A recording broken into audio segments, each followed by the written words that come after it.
Welcome back to the Daily Poem here on the Close Reads Podcast Network. I'm David Kern. Today's poem is by John Donne, an English poet who lived from 1572 to 1631. He was certainly one of the most famous poets ever to put pen to paper, or however he would have done it. You've heard from him on this podcast before. You probably studied some of his poems in school or college, particularly if you're an English major. Earlier this week, I shared with you a poem, and I shared some comments on that poem from Carol Rumens, who has a weekly column with The Guardian, the newspaper in the UK. And I ran across something she shared on there, and it's a Donne poem that I was not overly familiar with. I think I'd read it before, but I didn't know it well. And it's a poem called Twickenham Garden. And I want to read this poem to you and then offer some of her thoughts, because I was kind of taken by it and I wanted to share it with you. This is how it goes. Blasted with sighs and surrounded with tears, hither I come to seek the spring, and at mine eyes and at mine ears receive such balms as else cure everything.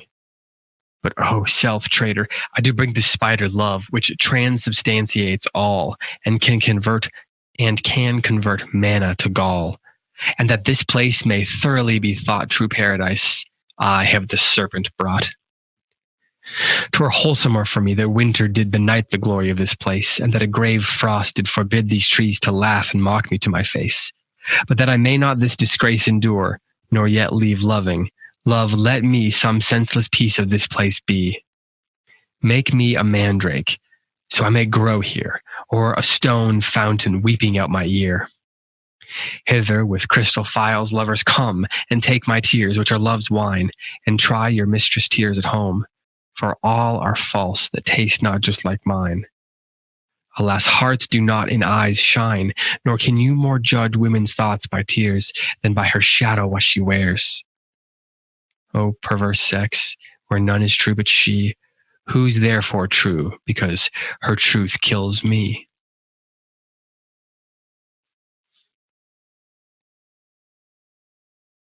So I've got to read this first paragraph by Carol Rumens. She says this about the poem. Quote, was John Donne aware that spiders secrete acidic digestive juices over their prey before eating it? His image of the spider love that can, quote, convert manna to gall, end quote, in the second stanza of this poem suggests he might have been.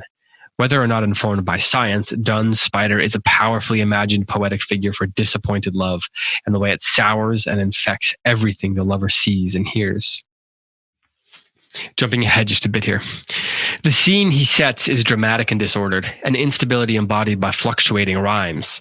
The first line scans oddly, though it makes more sense if surrounded is pronounced as a dactyl. Surrounded, permissible for the period, I would guess. Having begun with a rather exciting tumult of emotional weather, the poet seems to become conscious of a need for greater seriousness and introduces winter's darkness and stillness into the second stanza. The phrase grave frost grounds the development of a new thought, mortality. Two opposing states in true Petrarchan fashion are desired simultaneously, to be insensible but not to leave loving. The last 5 lines of this verse demonstrate the complexity of those desires. As a mandrake or a stone fountain weeping out my ear, the lover would be assumed into the garden, and ruined paradise now almost a graveyard. The word wholesomer suggests a continuing preoccupation with infection and bitter tastes, linked to the spider's activity in the first stanza and perhaps to the tear tasting in the third. And finally, the bitterness erupts. In the concluding verse, dramatic exclamations give way to elaboration, and this time the thought is well leavened with exaggeration. The speaker declares that women habitually conceal their true thoughts and natures. The poet finally transubstantiates true into her truth, which kills him, the truth being she doesn't want to love him. The idea that unfulfilled love is potentially murderous has pre-Petrarchan origins.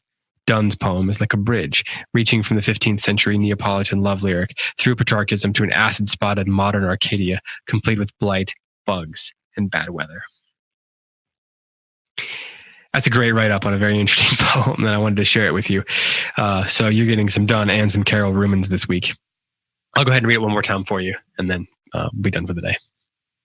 Twickenham Garden, John Donne.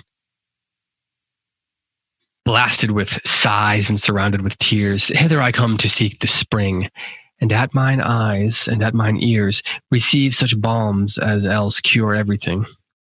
But oh, self-traitor, I do bring the spider love, which transubstantiates all, and can convert manna to gall.